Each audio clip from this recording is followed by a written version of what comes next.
Бях си дал дума въобще да не коментирам България. Не виждам какво мога да кажа. Каквото има да е казано за България, вече е казано. Който има уши да слуша, който има очи да гледа, както каза един известен български хан. Умортак. България преживява, според мен, последните си исторически дни. Това може да звучи като мизантропско заклинание, но това се базира на обективни факти.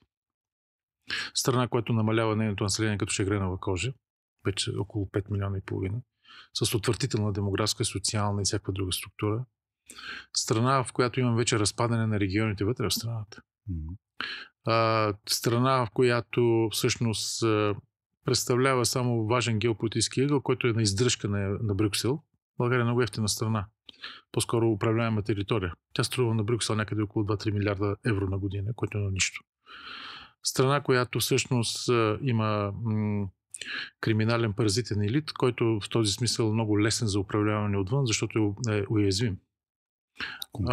Той не случайно е монтиран и не случайно е възможен тук и сега в една сателитна страна, за да имате такова управление с такъв режим и с такъв елит, който е продукт на отрицателна социална селекция, ясно показва, че две неща. Първо, отвътре, отдолу, отвътре, от самата страна, тя не е в състояние да роди друго. Тя не може да роди друга алтернатива и това е тежка присъда за моженето на българите в началото на 21 век.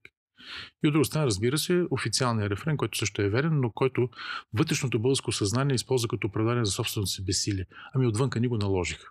Отвънка са ви го наложили, защото вие толкова можете.